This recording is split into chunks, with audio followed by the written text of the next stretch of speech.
khidmat kepada guru Abdul Mana dengan kita ada kata-kata yang disebut bahwa hidupnya ilmu itu dengan bermujalah, dan itu saya pernah coba terapkan ketika saya waktu sekolah di Aliyah Bogor, Bogor. Saya berkhidmat pada guru saya belajar nyapu, saya nyapu di rumah kiai, saya ngepel, saya nyuci piringnya, dan alhamdulillah terasa dengan saya dengan khidmat pada guru itu ilmu-ilmu yang dulu saya pernah pelajari nempel walaupun baru sekedar paham. Jadi antara khidmat dengan muzakarah lebih afdal mana? Ya. Bagus Pak. Ternyata Bapak ini santri ya. Syukran ala husnil ibarat ya. Bagus sekali ibaratnya.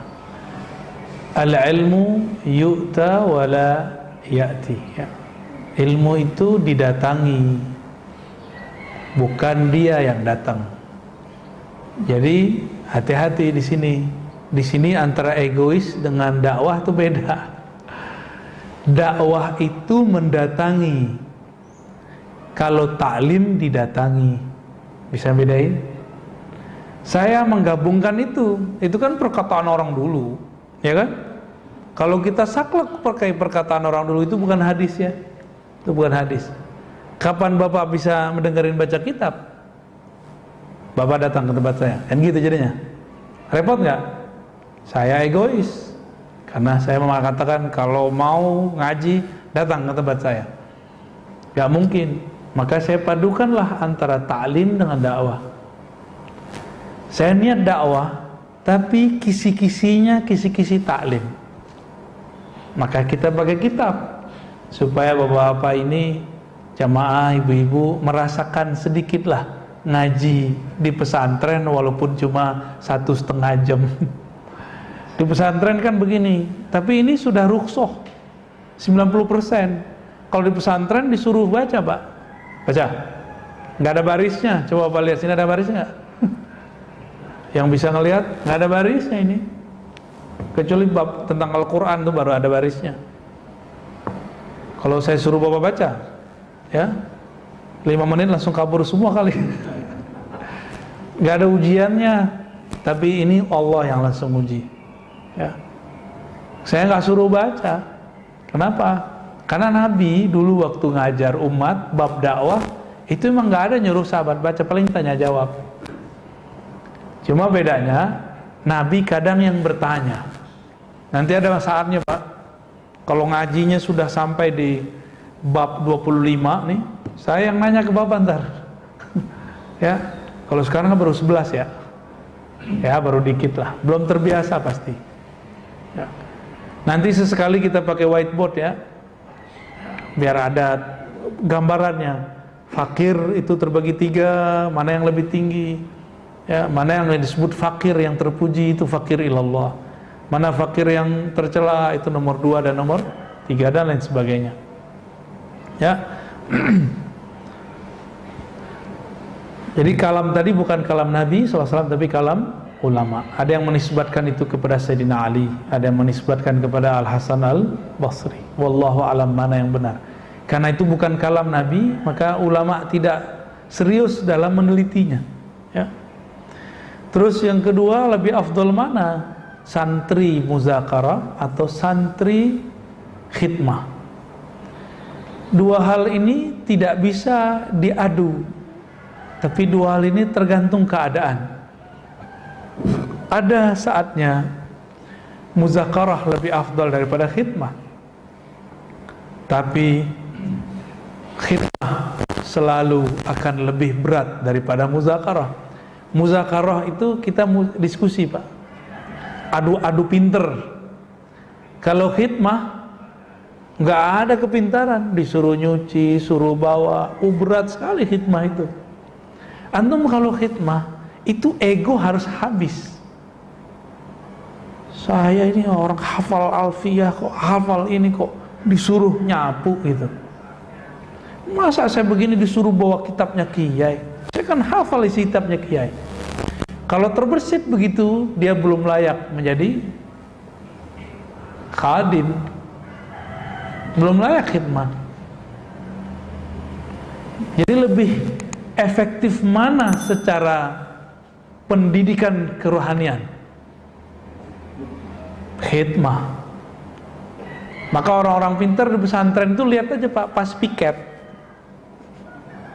Pas piket tuh kalau di pesantren yang dia rajin, wah itu bagus tuh orang, berarti batinnya selesai. Ada yang pinter ngomong, ceramah, pinter debat, tapi giliran piket, ya, kerja bakti, dia nggak muncul. Itu orang sombong. Dia bukan tipe-tipe pengabdi. Nanti kalau dia terjun ke masyarakat, itu belagunya bukan main dari itu. Ya, dia maunya nyusahin umat, bukan, dan nggak mau susah untuk umat. Ya, ini kalau mau enak kan bapak aja yang datang ke tempat saya, nggak usah saya datang ke sini. Ini orang-orang khidmah semua Pak. Ada yang dari Bandung tuh paling ujung tuh, rumahnya ada dekat sini tapi dia tinggal di Bandung. Yang ini orang Padang ini Pak, tapi tugas khidmah semua, letkol itu Pak, tinggi pangkatnya itu. Tapi sekarang khidmah bawain kitab saya. Ya, padahal kalau saya di kepangkatan dosen belum nyampe ke pangkat beliau itu.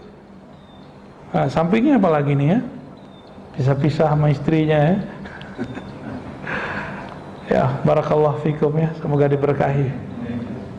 Khidmah itu ngelawan syak dalam hati, beratnya bukan main itu. Yang saya khidmah ini orang mulia apa enggak sih gitu. Itu semua santri khidmah pasti ngalamin itu. Dulu Hadratus Syekh Hasyim Asy'ari yang mendirikan Nahdlatul Ulama dan pesantren-pesantren hebat, itu berasal dari beliau. Itu beliau dulu menghabiskan suuzon itu, menghabiskan ego itu, khidmah kepada Syekhana Khalil di Madura. Berarti beliau udah gak mandang juga suku kan? Kan gengsi juga Pak, antar suku lah Pak ini. Suku Jawa, suku Madura. Jadi pandangan suku dihilangin. Beliau datang ke sana itu udah pinter, udah banyak baca kitab. Cuma kitab-kitab yang dipelajari, yang diajarkan oleh Syekhana Khalil itu kitab yang tidak dipelajari sebelumnya. Terus gimana kapan ngajinya? Ah, itulah hebatnya. Ya. Allah itu kalau ingin memendekkan waktu dipendekkan, dipanjangkan dipanjangkan. Ya kalau bahasa teman saya, jamnya bisa diambil Pak, baterainya sama Allah, kira-kira begitu. Kenapa? Allah mengatakan anad dahru, akulah sang maha waktu, sang maha pemilik waktu. Allah itu bisa bikin pinter orang dalam sesaat. Sebentar bagi Allah itu, sebentar sekali. Maka beliau khidmah bertahun-tahun, disuruh nyangkul, ngabisin. Di saat Hasyim Asy'ari junior nyangkul, di saat itu dia sedang menyangkul egonya, dicangkul. Udah selesai baru dipanggil ya, malah dijodohin. Tahu nggak Pak, percaya atau tidak? Allah kirim ilmu, beliau bermimpi, tapi rasanya seperti sekian tahun mempelajari semua kitab, karena Allah lah sang waktu. Padahal dia cuma dengar selentingan orang ngaji, dia nyangkul di samping orang ngaji, tapi semua ilmu yang orang baca di sana masuk ke telinganya semua. Kenapa? Yang ngaji itu sombong deh. Oh itu orang Jawa tuh gitu. Ke level. Tapi belum cuek aja ya, menghilangkan itu. Dahsyat bukan main. Sekarang jadi gurunya orang Jawa dan Madura, jadi gurunya orang Sumatera dan Banjar ya. Kita sanad hadis kita ke sana Pak. Sanad hadis Sahih Muslim saya ke beliau. Jadi khidmah itu lebih dahsyat. Bapak bisa datang pagi ini walaupun sudah berilmu, itu karena sudah pernah khidmah, sudah pernah menyangkul ego. Kalau nggak mau datang ke majelis kita ya, ngerasanya itu mah ilmu gue juga punya gitu ya. Selamat Pak ya. Masya Allah. Belum tidur berarti? Masya Allah. Sama kita, Pak. Ya, sama nih, orang belum tidur juga nih. Di akhir zaman, latihan yang kuat itu latihan bergadang dengan ilmu. Nanti kalau Dajjal keluar kan kita nggak sempat tidur, Pak. Nggak sempat tidur.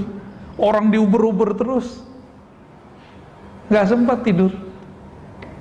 Sebelum itu ada masa pahit lama ya, masa paceklik lama. Ribet kita mau tidur. Orang akan mulai berbunuhan untuk sesuap nasi.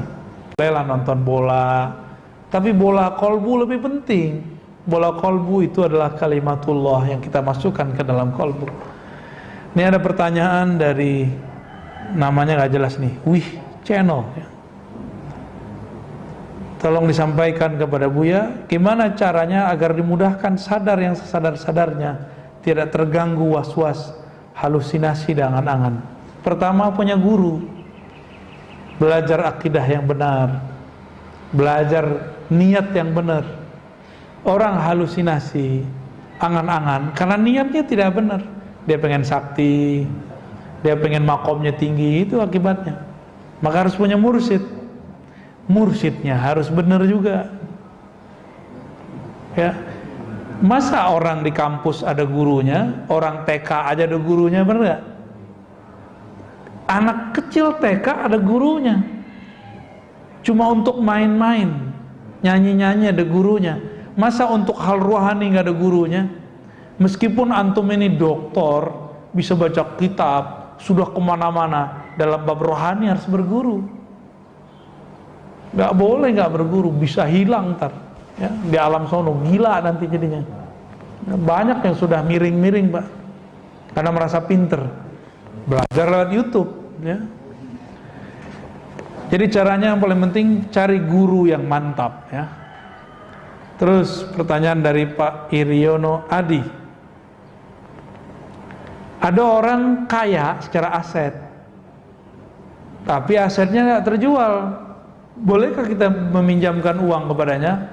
Bukan boleh lagi.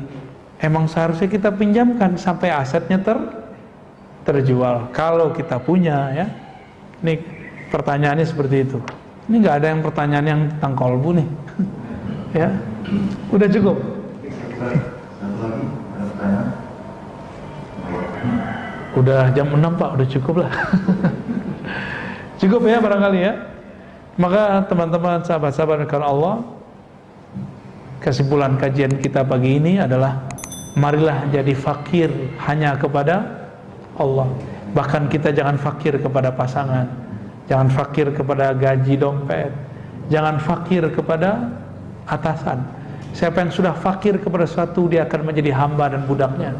Maka bebaskan diri kita dari fakir kepada selainnya. Fakirlah hanya kepada Allah, maka kita akan menjadi hamba Allah ya. Semoga bermanfaat. Semoga ilmu yang kita dapat ini lebih utama daripada 100 rakaat ya. Amin. Sallallahu alaihi wasallam Muhammad. Assalamualaikum warahmatullahi wabarakatuh.